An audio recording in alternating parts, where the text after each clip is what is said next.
No one's coming to push you. No one's coming to tell you to turn the TV off. No one's coming to tell you to get out the door and exercise. The bottom line is, no one's coming. No one. When you become 18, nobody tells you that it's now going to be your job to parent yourself. And by parent yourself, I mean it's your job to make yourself do the crap you don't want to do so you can be everything that you're supposed to be. And you're so damn busy waiting to feel like it. And you're never going to. Your parents make you do the things you don't feel like doing because you won't. Ever. Not now, not then, not ever. And even when you get good at something, you'll figure out something else you don't want to do. And then you'll plateau out and you'll get bored and you'll like, I hate this job, it's really boring. It's very, very simple to get what you want, but it's not easy.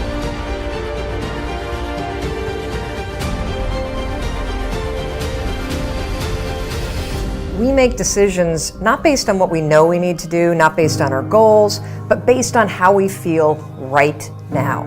It's your feelings that make the decision for you. When you become 18, when you move out of the house, when you're an adult, you have to parent yourself. Here's the rub.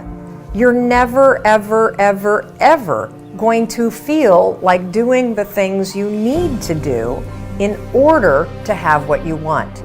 You're always going to need to push yourself. You're always going to need to parent yourself. So what is the net advice on this? What is the bottom line? The bottom line is no one's coming. No one. No one's coming to push you. No one's coming to tell you to turn the TV off. No one's coming to tell you to get out the door and exercise. Nobody's coming to tell you to apply for that job that you've always dreamt about. Nobody's coming to write the business plan for you. It's up to you. And because you're only ever going to do the things that you feel like doing right now or that feel good right now, unless you understand that you've got to parent yourself, you've got to push yourself, you're not going to make your dreams come true. You're just not. We're not wired that way. You weren't born that way, you weren't that way when you were growing up, and you're certainly not that way as an adult. And there's a tremendous amount of liberation that comes when you accept the fact that you're always going to need to give yourself a push. Line up those problems and confront them, face them, fight them. Do not let them bring you down. Let the adversity you face today turn you into a better person tomorrow. You're here right now at this moment because tomorrow you want to be somebody greater than the person you are today. You see yourself succeeding, you have a vision, you have a dream. Congratulations. You're already 10 steps ahead of 95% of the world.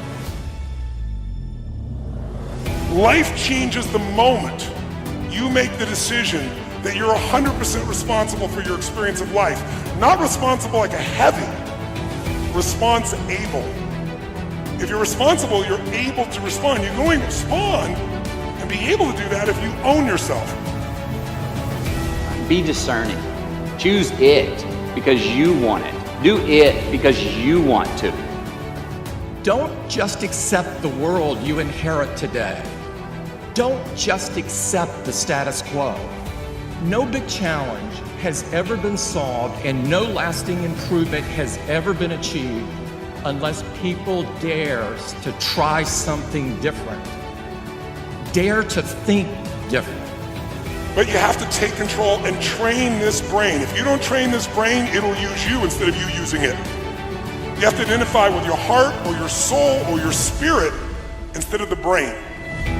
There's so much knowledge out there, so much information, so many ways to get better, and we make so many mistakes. We're the product of our mistakes. Because every problem that we have was created by us. Destruction of the environment to the pissed offness that you may have. And since we create the problems, any problem a human creates, we can solve. But you can't do it with the same level of thinking that got you there. You have to process the information. You have to absorb it. You have to accept it. You have to open your mind. You gotta free your mind so that you can learn and make real progress. You need a daily practice. And a daily practice that's gonna put you in the best state possible regularly. You wanna feed your mind every day for at least 30 minutes. Our lives are the result of the input. Input a bunch of garbage, you get garbage out. Well, you're feeding your mind, because if you don't feed your mind, weeds grow automatically. You don't have to work on growing weeds. They're gonna be there if you don't do something to replace it. Instead of creating outcomes that take from us, let's create more outcomes that pay us back, fill us up, keep your fire lit, turn you on for the most amount of time in your future. If you're gonna get the results that you deserve and that you want to prime yourself for success, prime yourself for love, prime yourself for courage, rather than hope that you show up that way based on the triggers of your environment. Because listen to me, when you talk about shit, it's a dream. When you envision it, it's exciting. When you plan it, it's possible. When you schedule it, it's real. We try our best, we don't always do our best. Architecture is a verb as well. And since we are the architects of our own lives, let's study the habits, the practices, the routines that we have that lead to and feed our success. We think we're thinking our own thoughts when we're not. We've been primed by the environment to think a certain way and we don't even realize it. Now, sometimes that's done consciously by marketers or advertisers. That's a simplistic example. But a more powerful example is what happens in your daily life. You gotta get over your mind going, I can't do this, it's too hard and all that shit. You gotta push yourself through when you feel exhausted and say, there's a second wind in me, I'm gonna find it. But if you go for immersion, you will master things 10 times faster than you will doing an hour a day or once a week or something like that. You get one shot at this gig right here. Life. One life. That's all you've got. Let the fear of regret fuel you to take action today, now. To take action now to become a better person. Not filled with regret, but filled with knowledge. Filled with knowledge and strength and power and filled with life.